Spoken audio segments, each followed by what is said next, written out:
Assalamualaikum warahmatullahi wabarakatuh.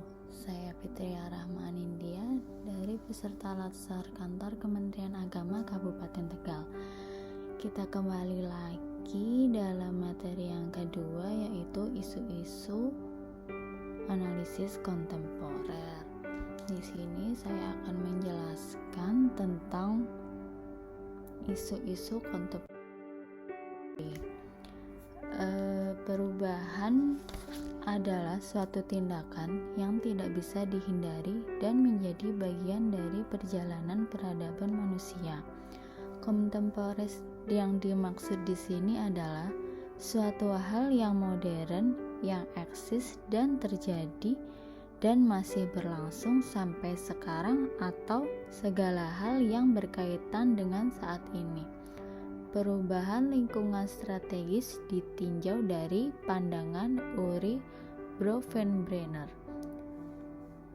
Pada tahun 2017, 4 level lingkungan strategis yang dapat mempengaruhi kesiapan PNS dalam melakukan pekerjaannya sesuai dengan bidang tugas masing-masing, yakni individu, keluarga, masyarakat, pada level lokal dan regional, nasional, dan dunia.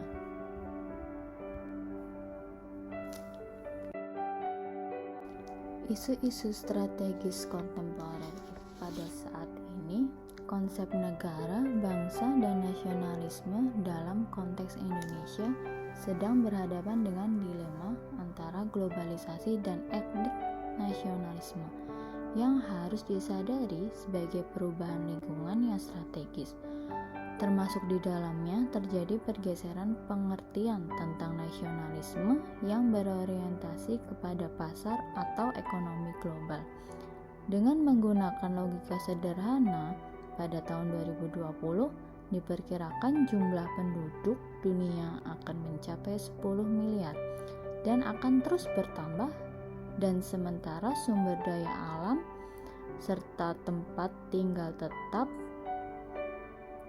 juga akan bertambah. Maka manusia di dunia akan semakin keras berebut untuk hidup agar mereka dapat terus melanjutkan hidup.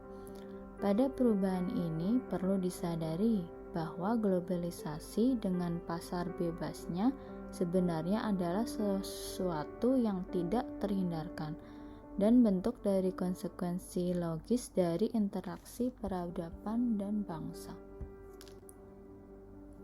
Di sini, proxy war juga memiliki dampak, yaitu sebagai ancaman bagi kita untuk mengantisipasi agar tidak terjebak dalam strategi-strategi musuh yang menjadikan kita sebagai target. Maka kita harus mengambil sikap, yaitu selalu mengedepankan sikap kebangsaan dan menghadapi ancaman proxy war. Adapun isu-isu global sekaligus menjadi isu nasional, yaitu pandemi COVID-19 yang sedang mewabah sekarang, yang membawa dampak terhadap pekerjaan kita, terutama yang berhubungan dengan pelayanan terhadap masyarakat. Maka dari itu, kita semua harus bersikap sesuai dengan tuntutan yang harus dipenuhi, yaitu mematuhi protokol kesehatan yang sesuai dengan standar. Kemudian, isu selanjutnya yaitu kejahatan terbesar dan termasuk isu nasional adalah korupsi. Korupsi terjadi karena adanya kekuasaan dan kekuatan seseorang di dalam suatu organisasi ataupun instansi yang menjadi faktor utama korupsi itu terjadi.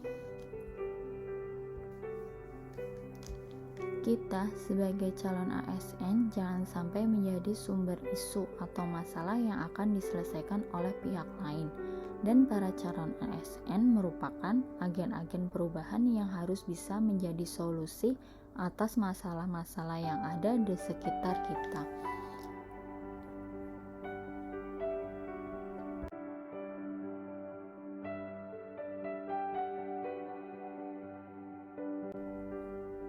Bila ada kekurangan, mohon maaf. Wassalamualaikum warahmatullahi wabarakatuh.